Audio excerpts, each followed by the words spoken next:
Monday Night Raw starts off with Dominic Mysterio versus Penta for the Intercontinental Championship. Now, I know this is not how Raw started off. I know it started off with a Seth promo, but to be honest, the Seth promo really didn't do anything. It didn't really add anything to the show. And I just felt like it was no point in really mentioning that. So I'm starting off with the Intercontinental Championship match. Ignore the background. We will go back to my typical background that I typically do, but we're in a new setup for tonight. But Dominic Mysterio versus Penta Intercontinental Championship match. This was a really good match. Really enjoyed it. Really fun match. Rusev ends up interfering in the match for whatever reason. I don't understand because they literally had a backstage segment before the match happened where Rusev literally said that he wasn't going to attack Penta because whoever wins that match, he's just going to go after them anyway due to Adam Pearce saying that he got next after the Penta and Dom match. So I don't understand why Rusev interfered, but he interferes in this match.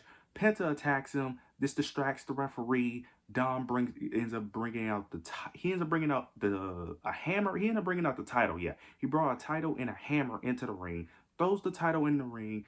Keeps the hammer in his hand. The referee, of course, goes after the title to throw it away. This allows Dominic to hit the hammer onto Penta and to pick up the victory.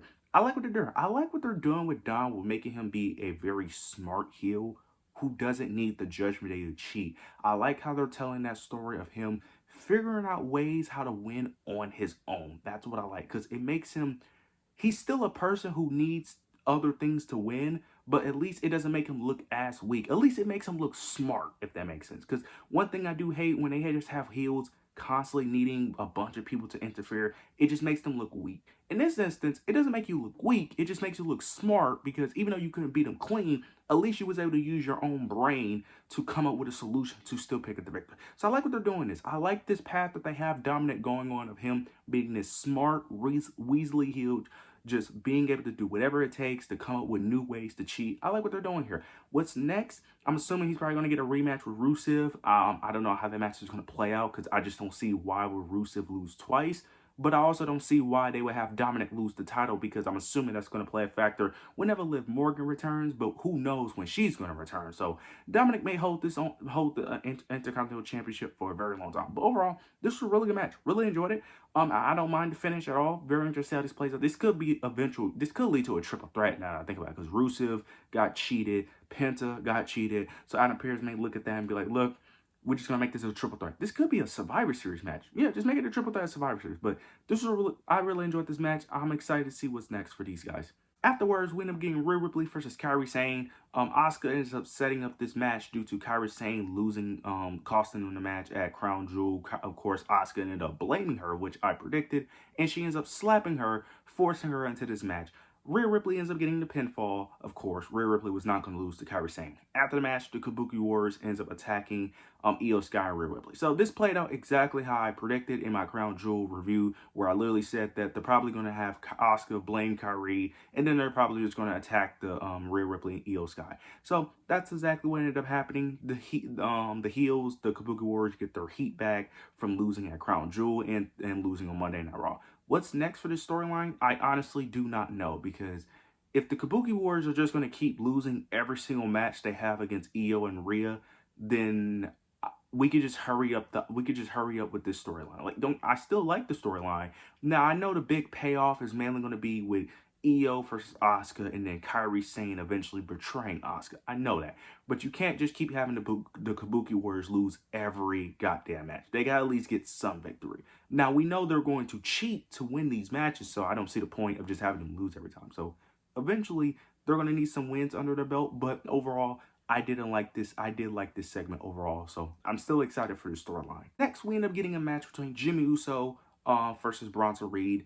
We end up getting a quick backstage segment with the Usos where Jay ends up mentioning Roman doing his own thing. Roman only cares about himself.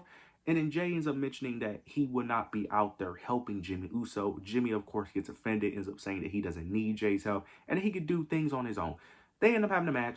Jimmy is playing a rib injury due to Braun Breaker spearing him through a barricade at Crown Jewel. So, of course, Bronson Reed won this match, which I did enjoy. Afterwards, you get Braun Breaker and Bronson attack Jimmy, but then Jey Uso, of course, eventually comes out for the save. I like the story they're telling, slowly building up the story. Like I said, this could go a lot of ways. This could go...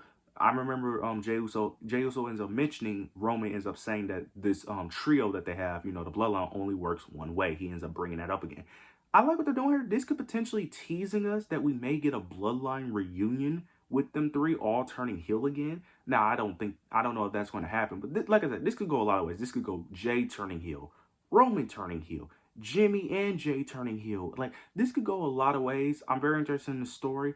Don't know where I really just don't know where it's going, which is one of the good things about this story. Because typically one of the main things in I would say this in wrestling in general, a lot of things can become very predictable. This is one of those few things where it's unpredictable but good. Because just because it's unpredictable, don't make it good. Okay, that is the thing. So this is a good unpredictable, which I really enjoy. So I like what they did here. Very interested to see how this whole bloodline saga plays out. We end up getting a women's tag match between Bayley, Lyra versus the Judgment Day. Really good match. Towards the end of the match, you end up getting Lyra. Bayley was unconscious, wasn't getting back up. Lyra was trying to get Bayley back up, and she ends up slapping her. Then Bayley ends up switching to her other personality, goes berserk, and picks up the victory. After the match, though, we end up getting the Judgment Day getting a segment with Stephanie Vaquer, and basically Roxanne Perez confronted Stephanie, ends up basically, it looks like she's going to be the next one challenging her, which I kind of assumed because I literally mentioned in my Crown Jewel review that she has no heels to face. If it ain't Roxanne Perez or Raquel, she has no one because Bayley is busy, who's not really a heel yet. She's more like a tweener. I still say she's a babyface right now. Becky's in the IC title picture, and then Asuka is dealing with Io and Rhea Ripley. So the only option is Roxanne and Raquel, which I don't mind. Now, I am a bit disappointed because I am a huge Roxanne guy, so it's going to be very unfortunate when she's going to lose to Stephanie Vaquer, but it is what it is. At least she's being put in this position, but at the same time, it feels like she's only being put here because she's the only option.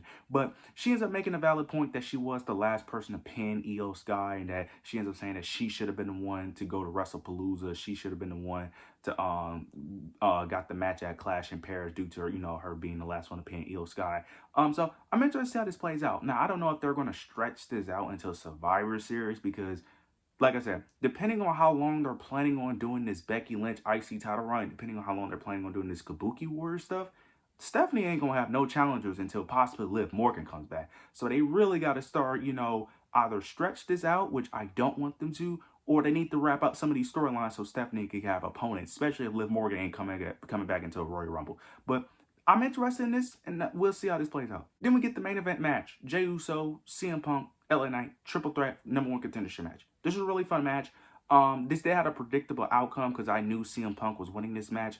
CM Punk did win. He is your new #1 contender. Kind of wish someone else would have won. Kind of wish LA Knight would have won to get something new. Don't get me wrong. I'm not tired of the CM Punk and Seth Rollins feud, but I kind of wanted to take a break. Well, to be fair, we kind of just took a break from it with this whole Crown Jewel thing. But I understand why they went this route. Plus, that's probably going to be the match for Survivor Series. So after the match, you end up getting division. They attack CM Punk, they attack Jey Uso, and they attack LA Knight.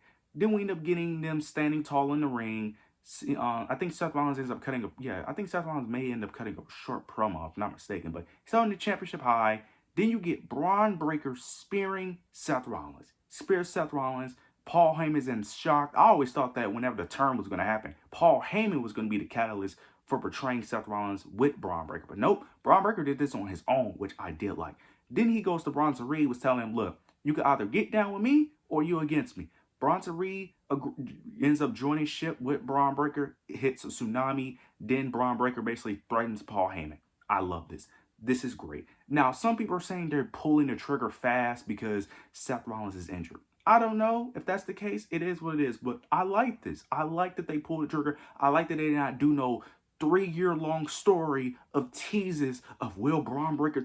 Thank God he did not. Thank God Triple H didn't do that, because Triple H has a tendency of doing that with factions and groups where they stay together for a long time and then they never turn. Like, thank God he did not do that. So I like that he pulled the trigger here. Now, and also they show Braun Breaker holding the World Heavyweight Championship as well. And that should be the story. Braun Breaker dethroning Seth Rollins. Now, my only issue is what they're going to do with Bronson Reed.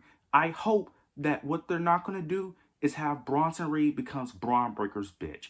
That is my issue, because one of the main things with this faction, with Division, is that Bronson Reed has always looked like the lesser of everyone there. He's always the one taking the pin or the one always not being able to win cleanly.